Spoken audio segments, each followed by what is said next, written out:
Hi friends, welcome back to wisdom of life. நான் உங்கள் சுகன்யா. இன்னைக்கு உங்களுக்காக நான் எடுத்துகிட்டு வந்திருக்க ஸ்டோரி எதை பற்றினது அப்படின்னா தன்னம்பிக்கை.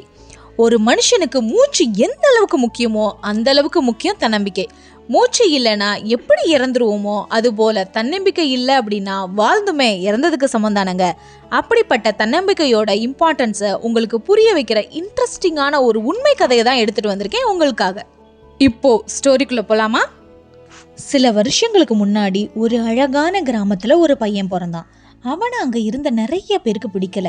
ஏன்னா அவனோட முகத்தில் நிறைய தழும்புகள் இருந்ததுனாலையுமே, அவனோட கரகரப்பான குரல், அப்புறம் அவன் செய்கிற செயல்கள் எல்லாம் மற்றவங்கள விட ரொம்பவே ஸ்லோவாக இருந்ததுனாலையுமே நிறைய பேர் தொடர்ந்து கிண்டல் பண்ணுறதும் அவனை பார்த்து சிரிக்கிறதுமா இந்த மாதிரி நிறைய அவனை கஷ்டப்படுத்தினாங்க. ஒரு ஏழை குடும்பத்தில் பிறந்த இந்த பையனோட அப்பா ஷூ தைக்கிறவங்க. அவனோட சின்ன வயசுலேயே, அதாவது 9 வயசுலேயே அவனோட அம்மாவை இழந்துட்டான் இந்த பையன். அவன் ஒரு அதிர்ஷ்டம் இல்லாத குழந்தையாவே தான் இருந்தான். அவன் வாழ்க்கையில் கிடைச்ச சந்தோஷம் என்ன அப்படின்னா, அவனோட சித்தி அவனை சொந்த பிள்ளை போல பார்த்துக்கிட்டாங்க. அவனை எப்பவுமே குறை சொல்ல மாட்டாங்க. நிறைய இடங்கள்ல அவனை ஊக்கப்படுத்தினாங்க. உன்னை பத்தி மற்றவங்க என்ன சொல்றாங்கன்னு யோசிக்காத, உன்னால செய்ய முடியும் அப்படின்னு நீ நினைச்ச அப்படின்னா அதை செய்ய அப்படின்னு நிறைய நல்ல விதைகளை அவனுக்குள்ள விதைச்சாங்க. அவன் வளர்ந்ததுக்கு அப்புறம் அவன் வாழ்க்கையை ஓட்டுறதுக்காக ஒரு படகு ஓட்டுறவனா வேலைக்கு சேர்ந்தான். ஆனா அங்க வர்ற மக்களுக்கு அவனை பிடிக்காததுனால அங்க வேலையை விட்டு அவனை நிறுத்திட்டாங்க. அதுக்கு அப்புறம் தோட்டக்காரனா, கல்லு உடைக்கிறவனா, சேல்ஸ்மேனா, கார்பெண்டரா, இது மாதிரி வேற வேற வேலைங்களில் சேர்ந்து 11 முறை வேலையை விட்டு நிறுத்தப்பட்டிருக்கான். அதுக்கப்புறம் லாயர் ஆகணும்னு முடிவு பண்ண அந்த இளைஞன் கடனை வாங்கி அவனோட சட்ட படிப்பை தொடர்ந்தான். இந்த சமயத்தில் நடுத்தர குடும்பங்களில் இருக்கிற நிறைய பிரச்சனைகளை அவன் தெரிஞ்சுக்க ஆரம்பித்தான். ஒரு அரசியல் அதிகாரத்தினால மட்டும்தான் இந்த பிரச்சனைகளில் இருந்து வெளிக்கொண்டு வர முடியும் அப்படின்னு அவன் நம்பினான். அதனால தன்னை அரசியல்ல ஈடுபடுத்த ஆரம்பிச்சான். அடுத்த 20 வருஷம் அரசியல்ல இருந்த அவன் தோல்வியை மட்டுமே சந்திச்சான். பிரசிடென்ட்டுக்கு 8 முறை போட்டி போட்டு 8 முறையும் தோல்வி தாங்க அடைஞ்சிருக்காரு. 20 வருஷத்துக்கு அப்புறம் மறுபடியும் அவரோட வைஸ் பிரசிடென்ட் எலெக்ஷன்ல நிக்கிறாரு. வெறும் 100 ஓட்டுக்கு கீழே தான் வாங்குறாரு. ஆமாங்க, மறுபடியும் தோல்வி. ஃப்ரெண்ட்ஸ், கொஞ்சம் யோசிச்சு பாருங்க. இவர் பிறந்ததுல இருந்து படித்தது, வேலை பார்த்தது, அரசியலுக்குள்ள வந்தது எல்லாமே தோல்வி தோல்வி தோல்வி மட்டும்தான்.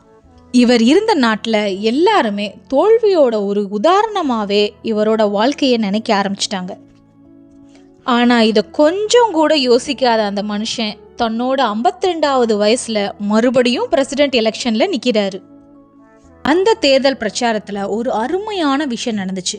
இவரோட காம்படிட்டர் கிட்ட ஒரு ரிப்போர்ட்டர் ஒரு அருமையான கொஷின் கேட்டார். அது என்ன அப்படின்னா, ஒருவேளை உங்களோட ஒரு ஓட்டு தான் இந்த நாட்டோட பிரசிடெண்ட்டை செலக்ட் பண்ணுது அப்படின்னா நீங்கள் யாருக்கு ஓட் பண்ணுவீங்க அப்படின்னு கேட்டாராம். அதுக்கு அந்த காம்படிட்டர், இந்த நாட்டோட பிரதமரை செலக்ட் பண்ணுற உரிமை மக்களுக்கு மட்டும்தான் இருக்கு, எனக்கு இல்லை அப்படின்னு சொன்னாராம். அந்த இடத்துல இருந்த நம்ம தன்னம்பிக்கை நாயகன் ஒரு ஸ்டெப் முன்னாடி வந்து அந்த கொஸ்டினுக்கு நான் ஆன்சர் பண்ணட்டுமா அப்படின்னு கேட்டாராம். அந்த ஓட்டை நான் எனக்கே போட்டுப்பேன், என் மக்களை ஆள்றதுக்கான தகுதி வாய்ந்த ஆளு நான் தான் அப்படின்னு தைரியமாக சொன்னாராம். அந்த நபர் அமெரிக்காவோட 16வது பிரசிடென்ட் ஆனாரு. அவர் தான் மிஸ்டர் ஆப்ரஹாம் லிங்கன். கொஞ்சம் யோசிச்சு பாருங்க, 30 வருஷத்துக்கு முன்னாடி ஹெல்ப் பண்ணுறதுக்கு கூட யாருமே இல்லாத ஒரு ஏழை பையன் 30 வருஷத்துக்கு அப்புறம் ஒரு நாட்டோட பிரசிடென்ட். அவர் பிரசிடென்ட் ஆகிறதுக்கு முன்னாடி கூட இந்த உலகமே அவரை தோல்விக்கு உதாரணமாக தான் பார்த்துச்சு. ஸோ குழந்தைங்களா, நீங்கள் உங்களை எப்படி பார்க்குறீங்களோ அதுதான் உண்மையாகும். உங்களை நீங்கள் உயர்வாக பார்த்தீங்க அப்படின்னா உயர்வாக மட்டுமே நினைப்பீங்க, வாழ்க்கையில் கண்டிப்பாக வெற்றி பெறுவீங்க. இந்த கதையை கேட்டதும் நீங்களும் தன்னம்பிக்கைக்கு ஒரு முன்னுதாரணமாக ஆவீங்க, முயற்சி பயணத்தில் பயணிப்பீங்கன்னு நம்புகிறேன். மீண்டும் இது போல் நல்ல கதையோட சீக்கிரமாக உங்களை வந்து சந்திக்கிறேன்.